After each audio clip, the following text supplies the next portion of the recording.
Hey everybody, and welcome to my latest video on Blood Death Knight tanks, how to do it, how they're doing, the best way to do everything. We'll cover it all here. We'll start off with just some of the changes we've gotten recently. So 10.15 so far has been quite the wild ride in terms of damage.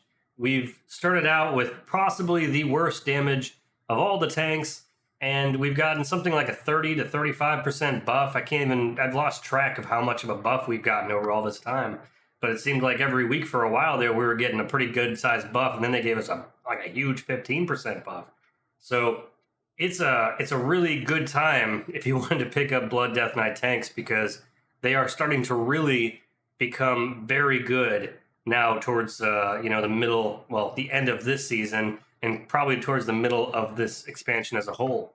So starting off, we'll look at the talents. So as you can see here, this is their standard raid build. You'll want to get things like Bloodshot, because you will in fact get a good damage boost out of that, as long as you're using your Death Strike effectively.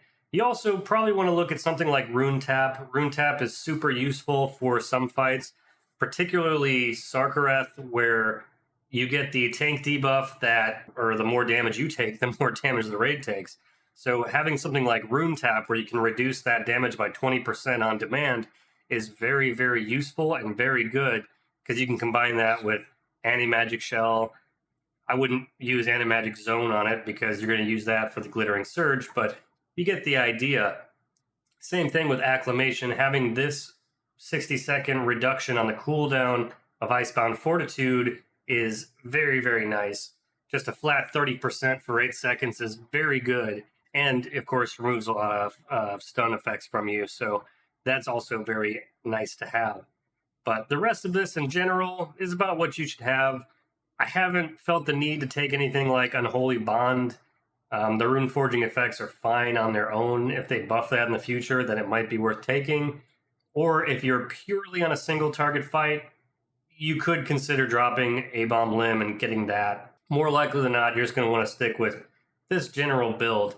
If you're looking for something more like a Mythic Plus build, you'll see a lot of the highest end tanks using this ability here, Umbilicus Eternus, and it's a great defensive ability, and it procs a lot with our 4-set bonus, but you don't really need it, and you sacrifice a lot of damage to take it. So maybe not the best option in terms of getting through a Mythic Plus quickly and efficiently.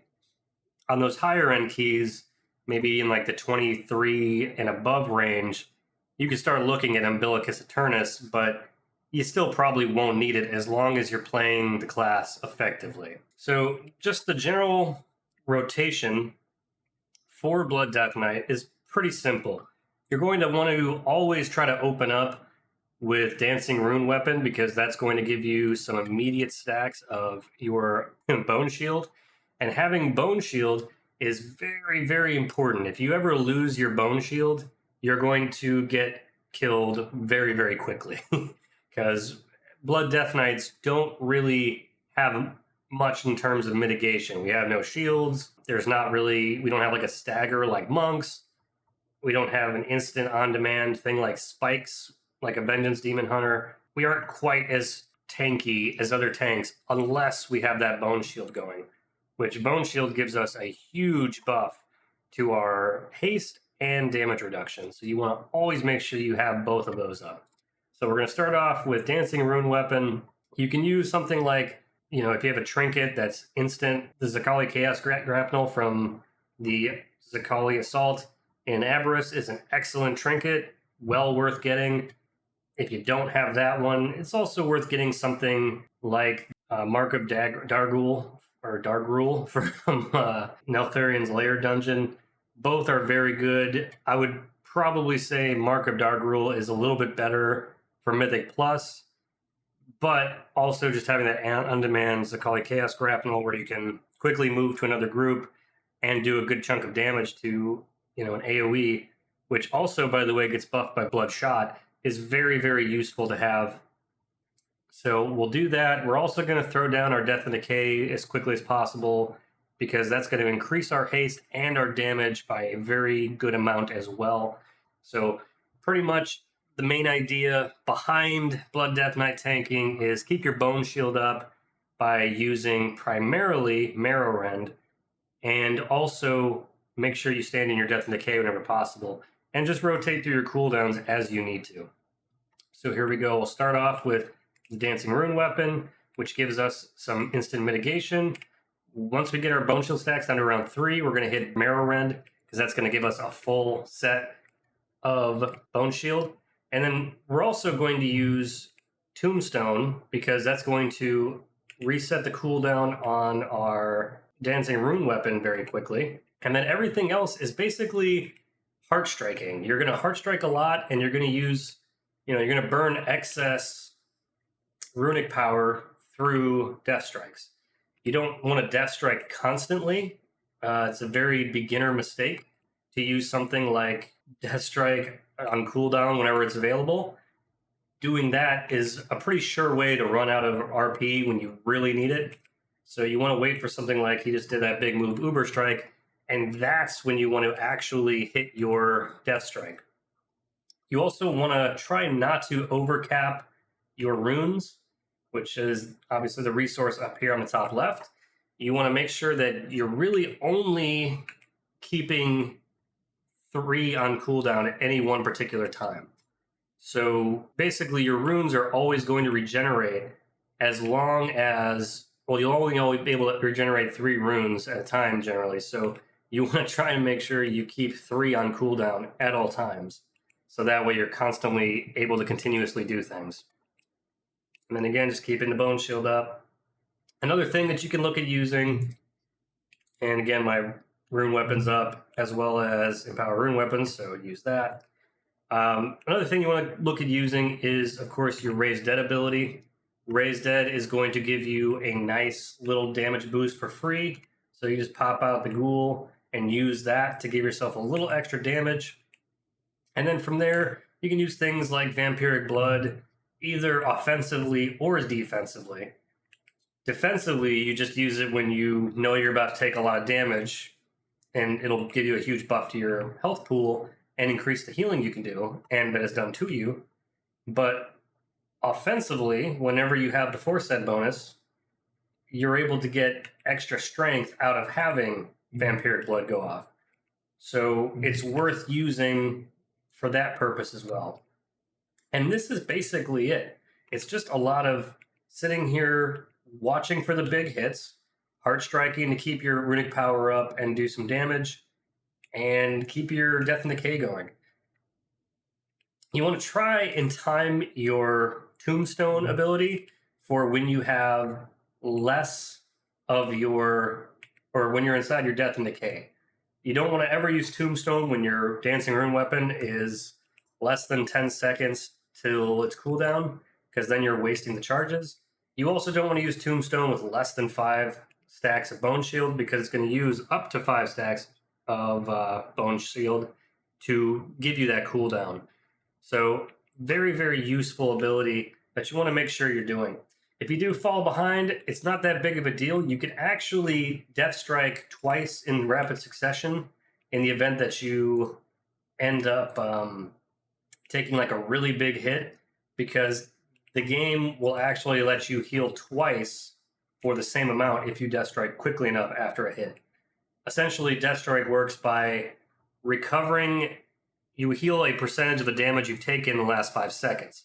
So if you take a big hit and then you Death Strike twice, you'll heal that amount twice, which is really good for also keeping your bloodshot up, because you'll get, of course, more of a bone shield or a blood shield.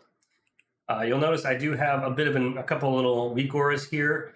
I also have one that reminds me to frequently keep my bone shield up if I forget, which is very useful, because when you're doing a lot of things and moving things around with Death Grip and your other abilities, the best thing to be able to have is something to remind you, like, hey, your bone shield is about to expire, or you're about to run out of charges, either or. So that's why my screen dims here, as I have that weak aura going. And that's a fairly simple recore to make. If anybody's interested in it, I can link how I do that. But yeah, very simple playstyle. As you can see here, I'm just sitting here taking tons of damage. I'm not trying to do a lot of damage. I'm not really focused on it. Doing a fair bit of healing because I'm not taking, a whole lot of damage yet, but I will.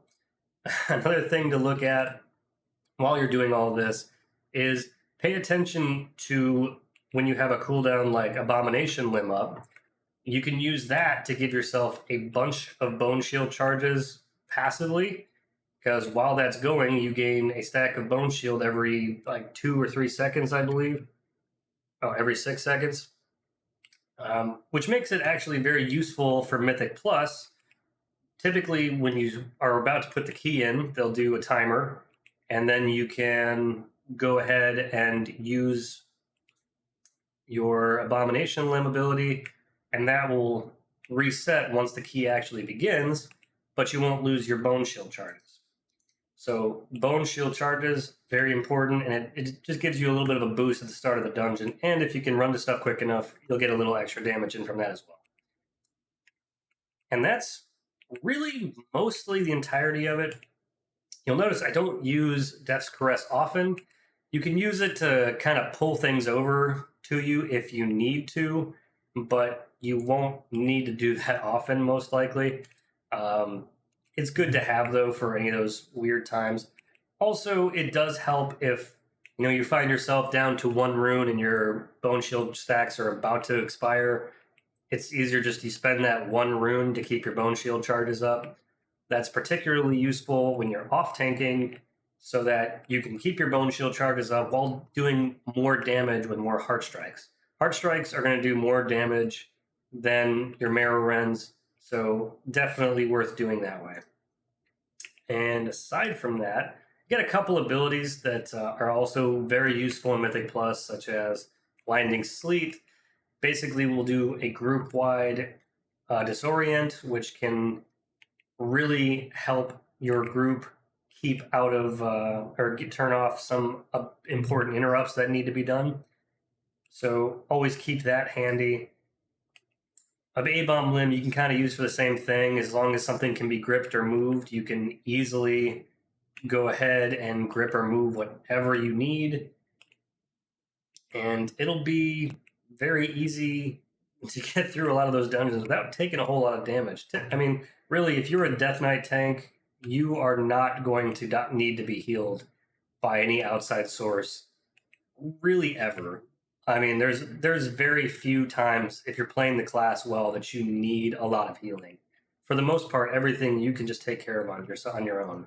Another thing I forgot to mention is, obviously, you're going to want to use Blood Boil pretty much on cooldown once you've got everything.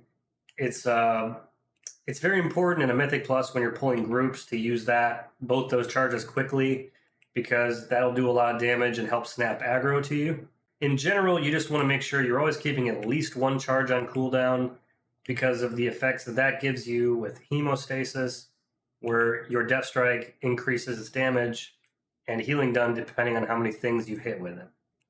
Another thing that I don't think a lot of people realize is that it also puts Blood Plague, obviously, but what Blood Plague does, in addition to just being a dot, is it actually gives you healing from all of the damage you do with Blood Plague.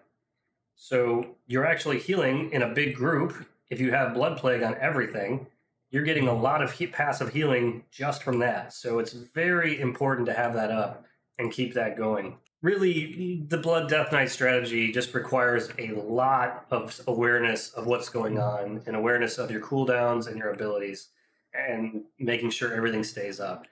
If you don't do that, you're going to probably die very quickly because, as you can see, I let my Bone Shield fall off and, yes, took a lot of damage there for a second.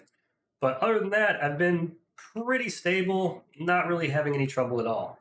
If things get really crazy, you might find that you're going to get into the purgatory kind of cheat death situation, which is typically not a huge deal. You really just need to make sure you get a couple death strikes off once you hit that, because you need to be healed enough through it or you just die.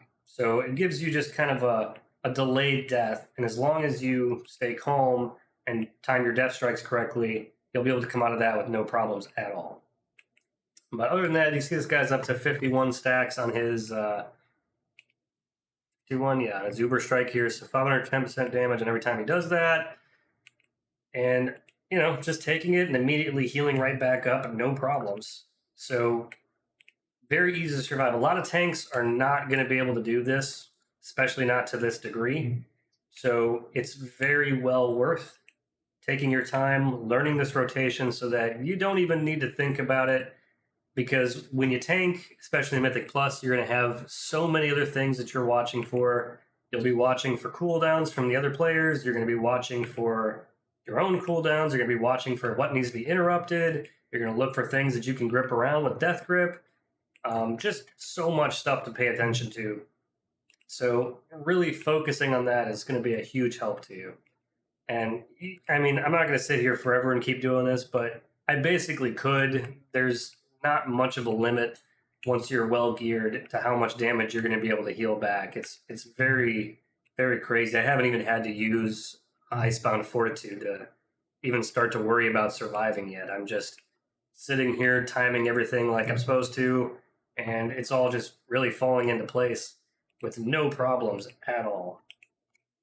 And just occasionally using some vampiric blood to give myself a little bit of a buff, a little bit of a boost. But yeah, that's pretty much it. So with that being said, let's go to the other thing to look at here, which would be our gearing and our stats. So I mentioned the trinkets a little bit. Number one, the weapon you want to really go for so far this season is going to be the Ash Candor, which you can get from Echo of Neltharion. It's a very, very good two-hand sword. You want to try to get that mythic if you can, obviously, but hero is not a bad source for it either. I've got a few 447 weapons, but they're not as good just because of the I guess sort of embellishment that you get with this weapon, just doing that extra shadow flame damage, which is also, it has a good interaction with the tempered shadow flame patch, which I have on my pants. So that's also very, very useful. You'll want to make sure for crafted items you get something like the Unstable Frostfire Belt that does incredibly well in Mythic Plus and will do a good bit of damage single target even. You're also going to want to make sure you get at least 4 of the 5 set pieces. You don't really need the pants. I would just craft some pants. It's easier to do that. Plus you put that tempered Shadow Flame patch on there. So that's a better option in all of the sims I've done anyway. You can also craft yourself some Primal Molten Vambrises. If you're looking to just the best gear you possibly can, this mythic tier gear, the easiest way to get it right now is just by doing 8 level 16 keys, because that will give you a vault option, which will give you a mythic track item, which you can upgrade to 447, and that's the best way to do it. As far as necks go, pretty much pick any neck you want. Once you get a lot of gem slots, it's probably worth getting the Elemental Lariat, because you'll have enough gem slots to get some pretty big boosts from that. But unless you've been doing a lot of keys up to this point and got a lot of extra sockets to put on items, it's probably not as worth it as just getting a good neck with stats that you can actually, use to round out your character. Trinkets, like I said, Beacon to the Beyond is a fantastic damage trinket. I think it's probably the highest damage trinket you can find. It also comes with a decent amount of mastery. Something like the Zakali Chaos Grapnel, again, excellent trinket. Just that 570 strength from the heroic version is very, very good. Even better if you have mythic. And then for rings, we're not really using the